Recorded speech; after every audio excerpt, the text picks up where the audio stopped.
It wasn't the refs. It wasn't even the Timberwolves. It was the Pelicans who beat themselves and now have made their road to the playoffs even harder. Here's what went wrong and what needs to change for Wednesday's upcoming game against the Oklahoma City Thunder. It's a Monday episode of Locked On Pelicans, a kind of postseason edition of Locked On Pelicans. Let's go.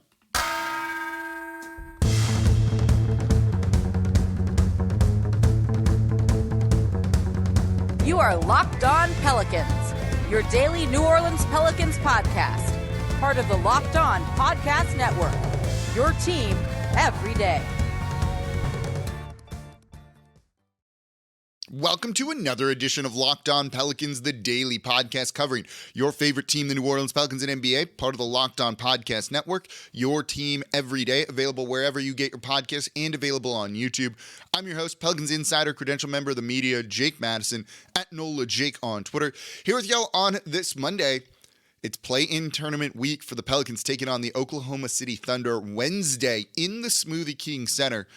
Not an ideal scenario, and I'll go over the stakes here coming up in just a minute. Today's episode of Locked On Pelicans is brought to you by PrizePicks. First-time users can receive a 100% instant deposit match up to $100 with promo code LOCKEDON. That's PrizePicks.com, promo code LOCKEDON. And thank you for making Locked On Pelicans your first listen today and every day. We're here Monday through Friday for y'all, breaking down everything you want to know about this Pelicans team, the good, the bad, the changes, the stakes, all of that. We've been here every day pretty much during the season, breaking it all down completely free. Subscribe wherever you get your podcast. Tell a friend about the show, and if you want to support the channel, comment down below on YouTube. So let's get into it, because this isn't going to be the happiest show. There's positives, there's things that we're going to look at, there's reasons to be optimistic, but the Pelicans losing to the Minnesota Timberwolves 113-108 was unbelievably disappointing. This Timberwolves team was literally fist fighting each other during this game. They had to send Rudy Gobert home. Not even, you're not going to play anymore, just get the heck out of the building.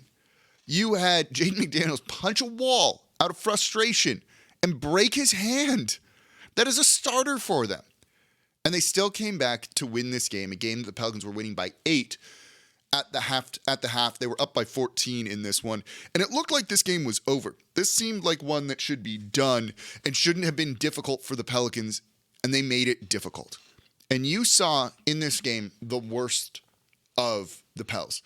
This was a game where the stakes were incredibly high. Incredibly high. You had a chance to potentially go to the 5th seed or 6th seed and avoid the play-in tournament.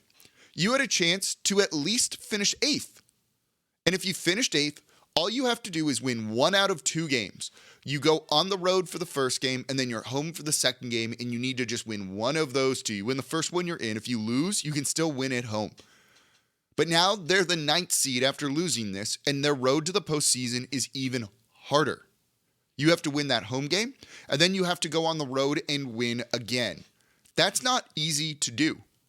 And they might very well have to go right back to Minnesota, a team that just punched them in the face. And a team that the Pelicans just did everything wrong against, particularly in the second half.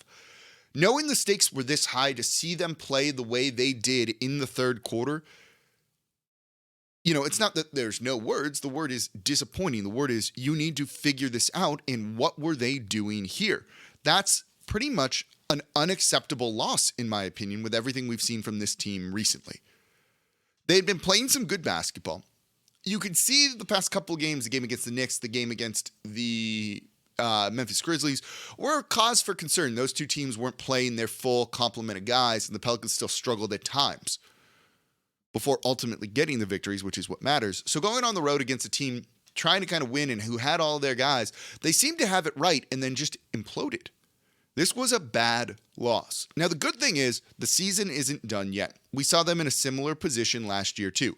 No Zion Williamson with the same complement of guys, and they managed to pull it off. Maybe got a little bit of luck. They beat the San Antonio Spurs at home to advance, played the Clippers on the road. The Clippers didn't have Paul George suddenly in that game, and you still managed to get the win despite, at one point, almost trying to lose. So they have a chance. It is not done yet, and we've seen this team show flashes of being very good. But you need to figure things out because there was just so much wrong in this one. This is a loss The refs weren't good, but I'm not blaming the refs. I'm not even blaming the Minnesota Timberwolves. I blame the Pelicans for this one. The offense reverted to what we saw during that 10-game losing streak with no off-ball movement and BI just trying to bail them out, but it also doesn't work when teams take away Brandon Ingram. He had just 9 shots in the second half, just 3 in the fourth quarter. And in the fourth, the Pelicans didn't score for almost 5 minutes, the final 5 minutes of the game. You're not going to win very many games when that's what's going on here. You had CJ McCollum, and we'll get into some context around his play in the next segment, really struggle. And this is a guy that needs to be better than that. Just needs to be better than that. You saw Willie Green not really know what to do with his team. Should he play big? Should he play small? Should he play Larry Nance Jr. against Karl-Anthony Towns? Which makes sense, but you didn't, because he can defend on the perimeter and out in space, which is where Towns plays a lot.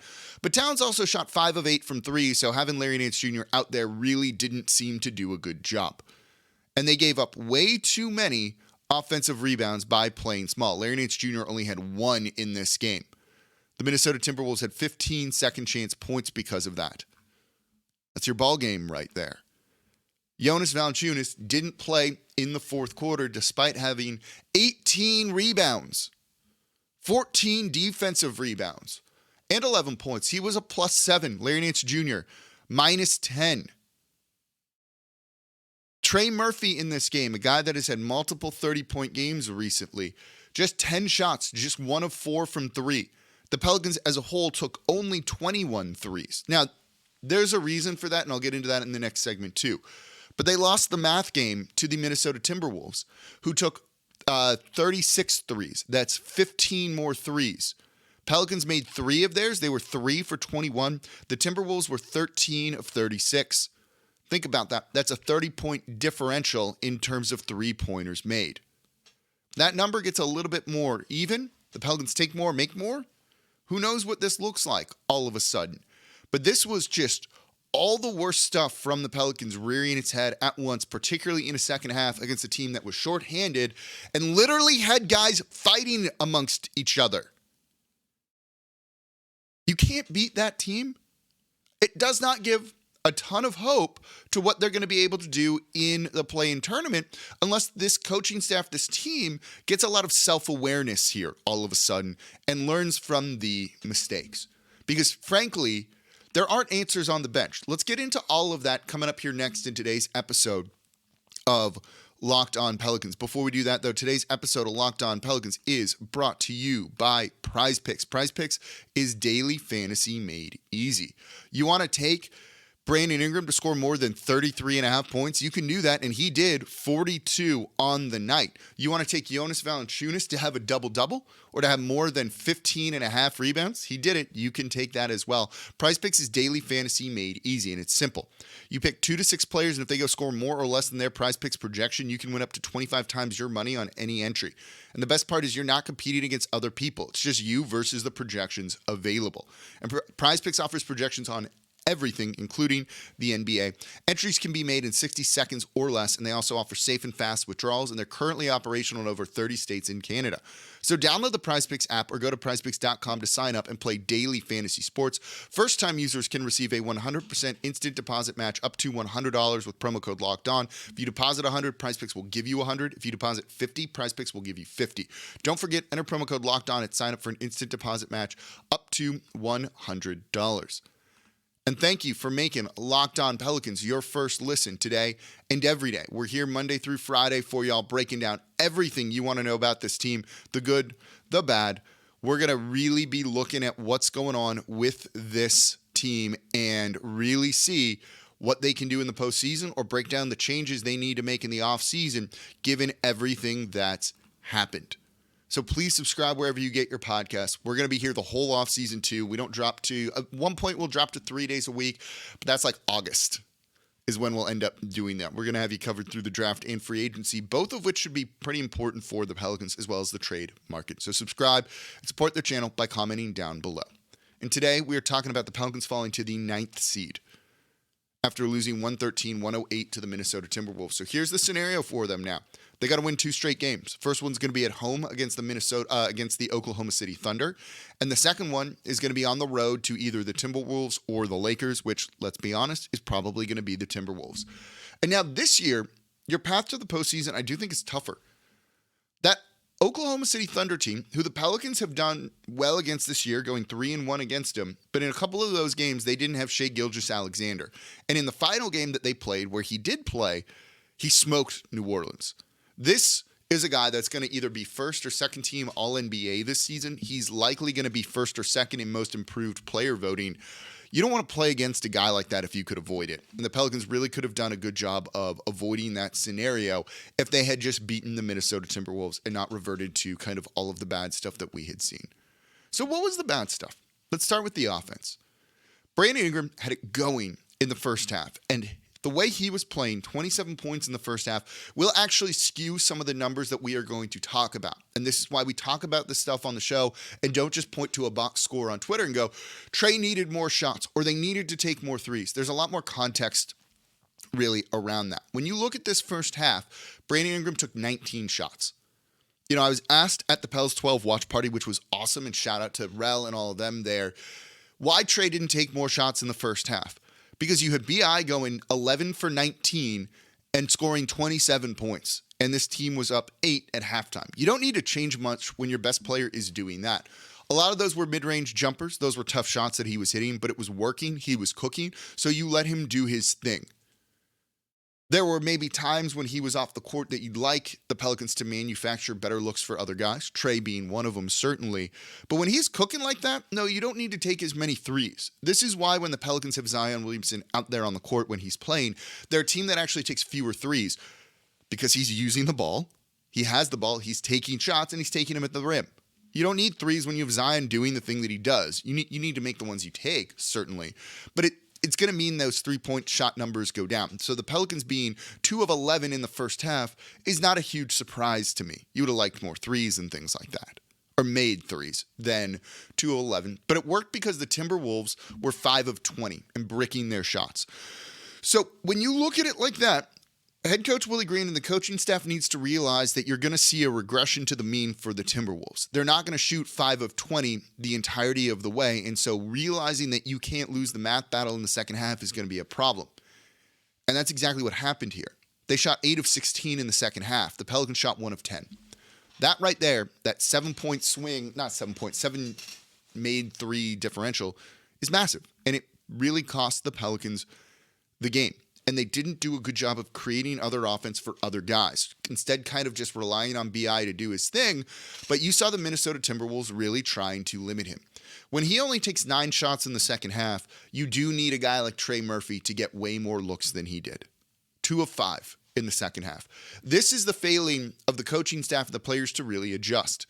It was B.I. just kind of going ISO, realizing things weren't there, and passing the ball, and no one else doing much of anything. CJ had a nice little stretch in the third quarter where he was out there trying to do his best to score, but overall he wasn't effective on the night and was largely inefficient in a game that the Pelicans needed him to be better at. 23 points on 24 shot attempts, 9 of 24, 38%, 0 for 5 from 3. You're going to lose the game when that's how things really start to go. And to be fair, this is a guy that was supposed to be the third option behind Brandon Ingram and Zion Williamson. And so he's at times kind of forced into a role that he shouldn't be in, but he's also capable of being better than this. We've seen him be better than this. This was a rough game for him, though. And New Orleans, the Pelicans, the coaching staff needs to figure out how to manufacture easier looks for him, or they need to give those looks to other guys. Can you get Herb Jones going in a way that you didn't really do? He just took 4 shots in the second half. Only 2 threes when he's been shooting above 40%. Trey Murphy needs to probably take more threes in the second half when you're missing shots like this. So the Pelicans need to do a significantly better job, sorry, fighting off a cold, of utilizing their guys in the best way possible, and that is not something that they did in this game. And the offense then just basically fell apart. They didn't even turn the ball over much in the second half. They just couldn't really hit shots or do much of anything. And that's what's so disappointing about this. The offense should have been way better. Don't let that good first half by BI cloud kind of a bad process of what's going on here. He was just magnificent in that first half, and it masked some issues. So you need to realize, hey, it's not working right now, and kind of have a game plan ready to go. And that is not something that the Pelicans did. And it allowed Minnesota to get a little bit of hot, to get a little bit of momentum, and really start to carry it going forward. And maybe the fact that they all hate Rudy Gobert gave them a boost too. Seriously, he punched like a teammate and was getting called out by a teammate, and like no one backed him up whatsoever. No one backed him up whatsoever, which tells you a lot about how they view that guy. Really does tell you something. Sometimes body language and all that is unbelievably important to see. But that shouldn't fire up a team to beat you. You got to handle your stuff, and the Pelicans just couldn't. And when they started hitting threes, particularly Towns hitting threes, New Orleans just didn't have an answer to kind of the barrage of points there. They lost the second half by 13 points. They need to find a way to create those looks, create clean looks, and run sets for other guys, which is not something they really, really do. But finding the right lineups to work and do things like that is going to be massively important, because if they don't, they're going to lose this game against Shai Gilgeous-Alexander. You're going to need to score against the Oklahoma City Thunder. They'll go out and they're going to score. Might not play amazing defense, but they are going to score points. And you need to be ready for that. Shai is a guy that is averaging 31.4 points per game. He's really good. He gets to the line a lot too. So this is going to be a slow-paced, mucked-up game. You need to make every possession count.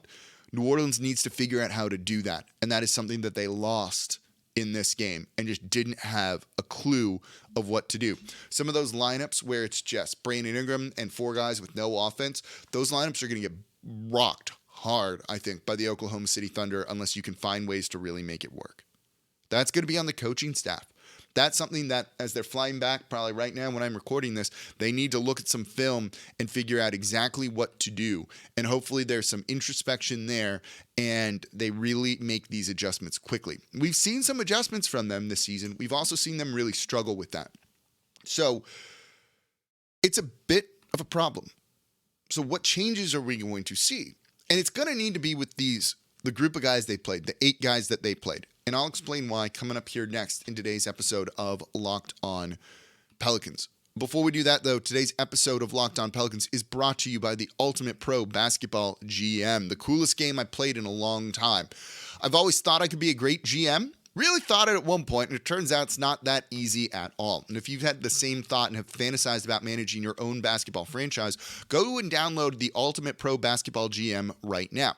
The game allows you to manage every strategic aspect of a franchise, playing through seasons and leading your franchise and fans to glory as you build a historic dynasty. In the simulation, you're responsible for dealing with changing personalities, coaches and players, hiring the right coaches and assistants, trading and training players and making draft picks, and navigating your franchise through free agency, the draft, and all the ups and downs of multiple seasons.